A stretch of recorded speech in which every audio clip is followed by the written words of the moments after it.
What is up, you sexy senders? Say hello to the High Angle Pros by 510, made in collaboration with the legendary Fred Nicole and the unstoppable Janja Garnbret. I'm not Adam Ondra, I don't lose. For those wanting to follow in the footsteps of the legendary climber, the climbing shoe of choice is an obvious pick, with Janja absolutely dominating the circuit, choosing to wear her high angles in every discipline, including speed, and taking home gold at the 2020 Olympic Games.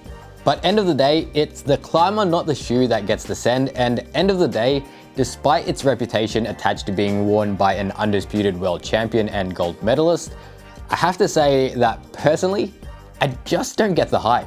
But let's rewind, take a closer look at what we've got here, and break down my overall thoughts on the 510s, or should I say Adidas now. Either way, let's take a dive into my review of the highly requested High Angle Pros. As with every review, I always like to talk about the overall aesthetic first, because it's what's on the inside is a lie that we say to ugly people to make them feel better. We all know that looks matter, and I'm tired of pretending that they don't. I'm looking at you, Scuba Quantics.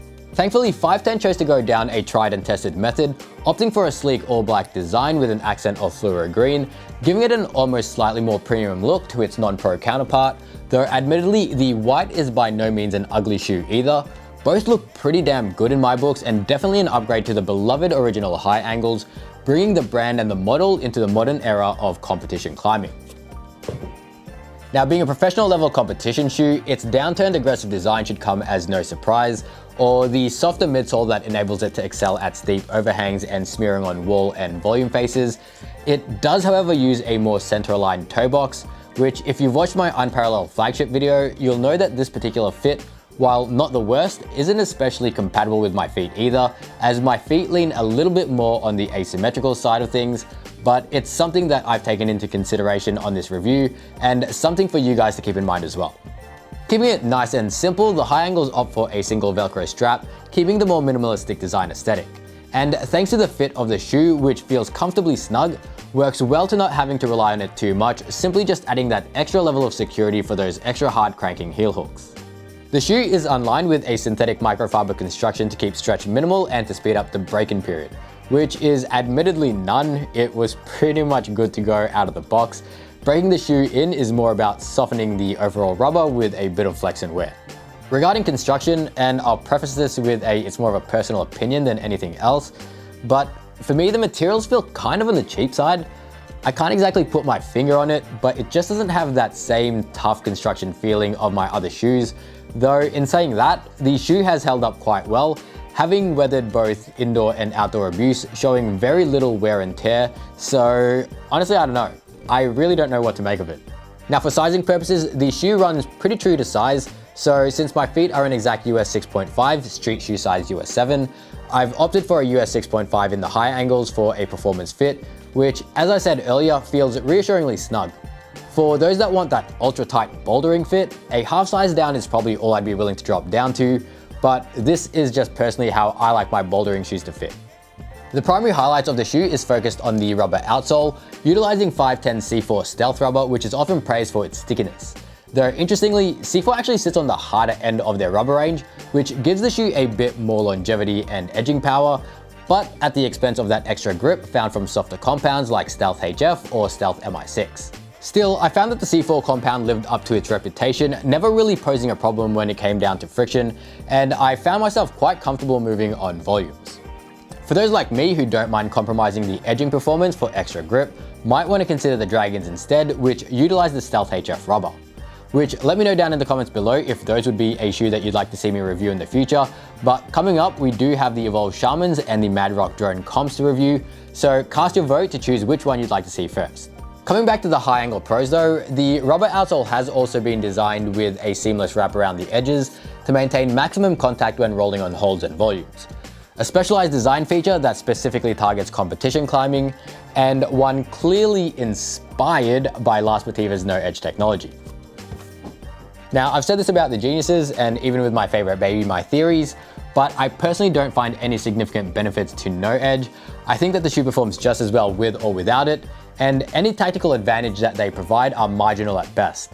And while I understand that any advantage, no matter how small, is significant on the world stage, for the majority of climbers, I think that this feature acts more as a marketing buzzword just to help jack up the price for the shoe companies.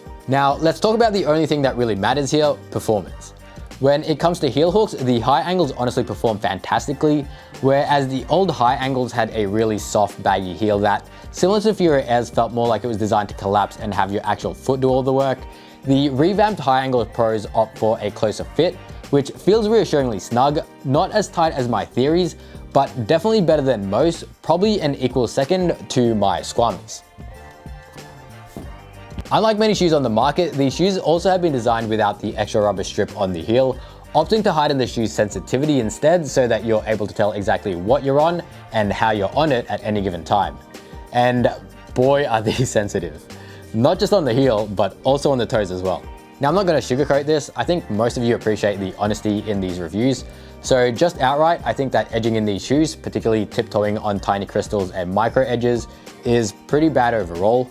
Just like the Fury Airs or my Geniuses, I think that the shoes are actually too sensitive to the point that any irregularity in the rock is felt, and not in a good way. Sure, I think that there are going to be situations where that's exactly what you're going to want, and call me weak or whatever, but I personally like having that bit more stiffness in the midsole, just to provide a barrier between me and the rock. Not too stiff, but just enough for that support and to reduce the sensitivity just a tiny bit. Unless you climb barefoot, essentially any criticism I might get for that, I'm going to call hypocrisy. Everyone's entitled to their own opinion. They're wrong, but they're entitled to them. The seamless wrap also pretty much moots inside edging on anything particularly small, and we're back to relying on smedging for those situations, which at least is, in my opinion, better than Las Sportivas just because of the use of Stealth instead of XS Grip 2, which just gives it a bit more gripping power to rely on. The midsole does provide enough edging support. I don't think that that is the issue, but simply just the sensitivity, which I know a lot of people don't mind, and if you've got strong toes, it becomes less of a problem. But every design choice of this shoe really just highlights its particular purpose, which is a top-end indoor competition climbing shoe for the highest of levels. Which sounds great on paper, until you realize that for any other situation, there are far more superior shoes that perform just as well, but with more versatility to tackle more conditions. It should come as no surprise then that for outdoor use, I'm not a particularly big fan of these shoes. While I've brought them to trips to give them a fair test, it's just not as reliable as others in my lineup, and it's not long before I swap them out to go for my actual send attempts. The TLDR for outdoors though, the sensitivity makes standing on irregularities extremely painful, the heel performs above average, toe hooks is pretty standard, the seamless wrap does absolutely nothing, and the friction is actually quite nice. But if that's the case, I'd opt for a more reliable shoe that has rubber on par with Stealth, such as the Trax rubber on my Phantoms or the Neofuse on my Bottura Acros. Ow. Toe hooks feel pretty standard. I do like the overall thickness of the toe patch though, which helps limit those harsher toe bashes, and the fact that it uses the same sticky C4 rubber, which again proves to be reliable to gain that extra friction.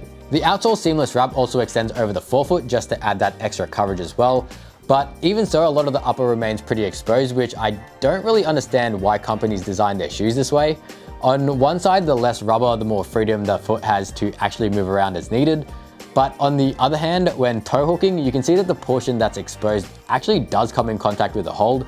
So it's strange just not to cover the area with rubber to give more surface contact and grip and protect the foot just that little bit more. I'm not going to fault the high angles on that regard though, because a lot of shoe designs do inevitably fall under that same category, and it's more of a personal peeve than anything else. So let's wrap this up. Would I buy the shoe again? Probably not. It's an ultra specialized shoe that is great for indoor climbing. It fits well around the heel, best for people with a more neutral foot profile, and it provides fantastic grip. But against the competition, it just makes more sense to buy something a bit more versatile. Maybe even the non-comp versions of the shoe, which add some overall stiffness for better edging performance. And for most people who aren't sponsored or shoe addicts like me, and only really have 1 or 2 pairs of shoes to rotate through, taking one of those spots for a shoe that really only excels in one situation is a bit of a rough ask.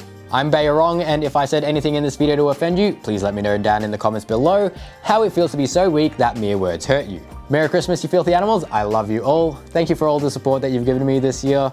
And remember, send rocks, not nudes. Peace, guys.